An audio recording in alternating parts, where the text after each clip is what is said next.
Friends, today we are going to do our poem number 3, A Thing of Beauty by John Keats.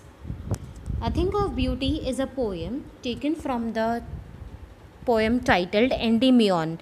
It's a poetic romance written by the famous poet John Keats.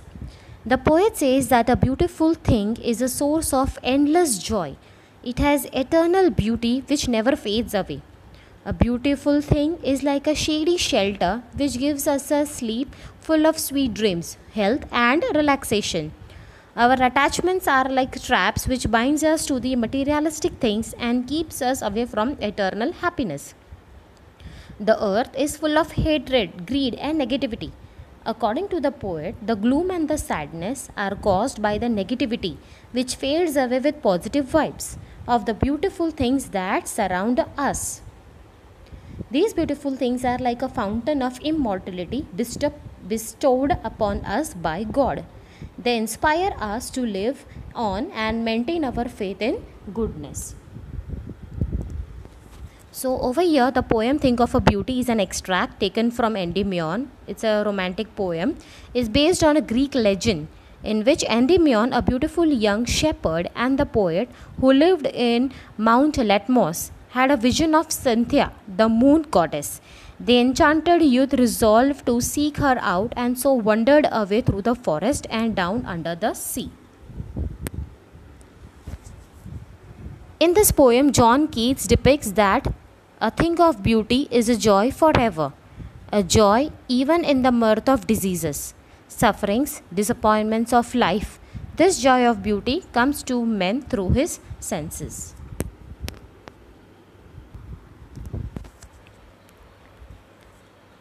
He is excited by the beauty of the external world, and therefore they have wonderful and delightful experiences. The trees, flowers, streams, mountains, sun and moon are all the objects of beauty, and they provide joy forever. Now in stanza 1, we will do stanza by stanza. A thing of beauty is joy forever. That means the thing of beauty, it provides the joy which is eternal and everlasting. It never fades away. It leaves an indelible print on our mind. That means it stays in our heart forever. It increases with the passing of the time. And we relive the joyful experience whenever we think about it. That means it increases more and more as the time it passes over. Its loveliness increases. That means the perception of the poet regarding the beauty is that it never goes away. Okay, and more it increases. Rather, it beautifies it. Joy multiplies with every beautiful thought. The loveliness of beautiful thing increases manifold of each time it passes. It will pass into nothingness. That means the joy a beautiful thing provides, it is an everlasting thing. It will never get faded away, or it will not go away. The imprint it leaves on our mind is indelible. That means it is incredible. But will keep a bower quiet for us. Bower means it is a pleasant in a shade under a tree. The poet feels that the thing of beauty can never fade into nothingness. It will store us a quiet bower full of sweet dreams. Beauty will provide us with peaceful and serene experiences. Serene experience means peaceful experiences and a good health. And a sleep full of sweet dreams and health and quiet breathing. The joy beauty gives us a keen to the joy of blissful sleep full of pleasant dreams. The beautiful sights acts like nutrition for relaxing us. It will drive away aggression and restlessness. Peaceful and serene experience will be enjoyed. Now next stanza. Therefore on every morrow are we wreathing a flowery to bind us to the earth. Wreathing means surround or encircling. Life on earth would be pain without beauty around us. The poet says that every day it is the beauty which fills us with the spirit to live. It is the beauty which builds a desire to live. though there are sad moments and cruel people around us, we cannot give away the hope of living. Okay, if we are surrounded by the sadness, we feel the path which will motivate us so that we will live ahead. The poet feels that every morning we weave a wreath means surrounding of flowers which binds us to the earth and make us live our life. Spite of despondence means depressed. Life is a struggle where man often suffers pain and loss of hope. The expressions refers to the sufferings and hopelessness of a man which he experiences at various junctures of life or various points of life. Of the inhuman dearth of noble natures. That means man is selfish and self-centered by nature. There are few noble people who have risen above their petty differences and show magnanimity and generosity. Of this earth, there is surely a dearth or storage of such noble souls. Of the gloomy days means sad days. Life is a struggle for success. Okay, our path towards the success, it gets abstracted by deceit and selfishness of our colleague. We become sad and gloomy when we have bad experience in our life. Of all the unhealthy and over-darkened ways made for our searching. The unhealthy and over-darkened ways, it refers to the trials and tribulations, means the ups and downs in our journey of life. The lot of faith and disappointment are the result of our own making. The whatever that is causing to we people on this life, it is the result of our actions only. Beautiful things make life worthwhile as they lift the wheel, means the covering of the sadness. Finding way of optimism, that means positivity and hope. Now next line, next stanza. Yes, in spite of all, the expression refers to all the pessimistic and the negative thoughts that obstruct our way to happiness. That means all these negativities and the negative thoughts, it is creating an obstacle into our way of happiness. In spite of feelings of hopelessness and gloom, we are able to find our happiness in the beautiful objects of the nature. Some shape of beauty moves away from the ball of our dark spirits, which means beauty in any shape or form, it helps us driving away from the sadness and despair. Despair means the loss of hope from our life. Whenever see any beautiful object, we forget our hatredness, we forget our sorrows, we forget our sadness.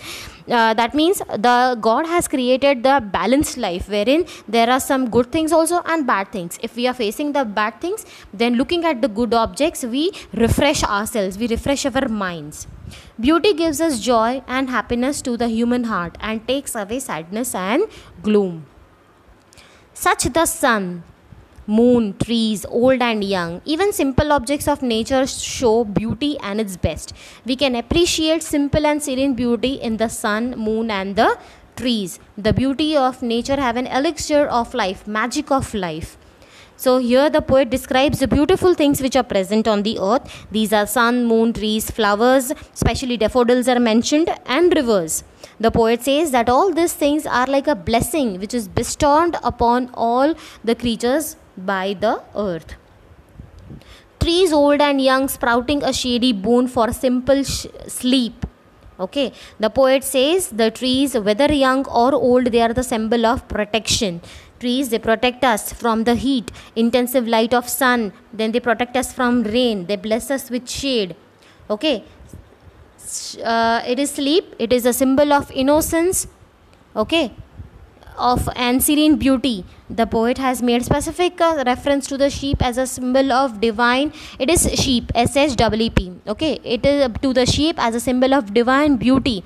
Jesus Christ also was a shepherd. His sheep, his flowers. And such are daffodils with the green world they live in. Meadows and the pastures are the beautiful and support life. True joy and happiness can be enjoyed by looking at the daffodils in these lush green meadows and pastures. Meadows means the grasslands where the cattle or the poultry, they are moving around. Next stanza. And clear rills that for themselves a cooling covert make them against the hot season.